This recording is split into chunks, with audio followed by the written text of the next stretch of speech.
केपी बाले जे भन्नुहुन्छ त्यही गरौँ, संविधान पनि चाहिएन, केपी बाले जे भन्नुहुन्छ त्यही गरौँ। मैले केही क्राइम गरेँ, केपी बाको मान्छेले केही क्राइम गर्यो भने म चाहिँ 10 वर्ष जेल बस्छु, केपी बाको मान्छे 10 दिनमै फुत्केर आउँछ। केपी बा सुप्रिम लिडरलाई त्यो सबै गर्न लगाइदिउँ न। हामीलाई संविधानको के काम, के अरे न्यायपालिकाको के काम, हामीलाई संसदको के काम, जे केपी बाले जे भन्नुहुन्छ त्यही गरिदिउँ, भइहाल्छ नि। सोसियल मिडिया बिल पास गरौँ, केपी बाको युनानिमस कन्ट्रोल बनाइहालौँ। केपी बाले जे भन्नुहुन्छ त्यही राइट, जे भन्नुहुन्न त्यो रङ। केपी बाले भन्यो भने जे पनि राइट, हामीले भन्यो भने जे पनि रङ। बच्चाहरू काम छैन, उद्देश्य छैन, रिसाको बच्चाहरू जे पनि गर्छन् भन्नुहुन्छ। अनि त्यसपछि आफ्नै भलन्टियर फोर्स इकट्ठा गर्नुहुन्छ अनि उनीहरूलाई हाम्रोतिर घुसाइदिनुहुन्छ अनि सिंहदरबार जलाउनुहुन्छ। अब केपी बाले नै गर्नुभयो त भनिनँ मैले, तर जो पनि हुन सक्थ्यो के त्यो। Gen Z is just an age group. एउटा बच्चाहरूको टोलीलाई सिंहदरबार जलाइस्, तिमीहरूको इतिहास, तिमीहरूलाई इतिहासको बाल छैन भनेर हुँदैन नि त। इतिहासभन्दा इम्पोर्टेन्ट त यो देशको फ्युचर छ होला नि त।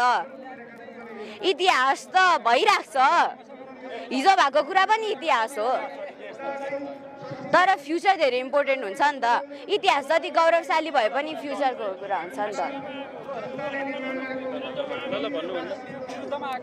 हजुर, म विरुद्धमा आएको होइन।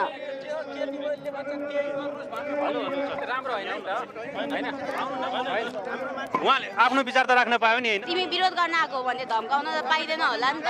यो नानीले केपी बाको कुरा मन परेन, विरोध गर्न पायो क्या। हामीलाई सबै थाहा हुन्छ। अनि तपाईँहरूको नै कुरा सुन्नु न, नै कुरा सुन्नु। यहाँ ल्याउनु पर्छ विचार लिनलाई। ए विचार मैले यहाँ ल्याएको। यहाँ चाहिँ के गर्न ल्याउनु भएको यो? स्टेटबाजी गराउनु होला तपाईहरु, स्टेटबाजी गराउनु। कस्तो मान्छे रेकर्डै नगर्ने। रेकर्ड गर्नु।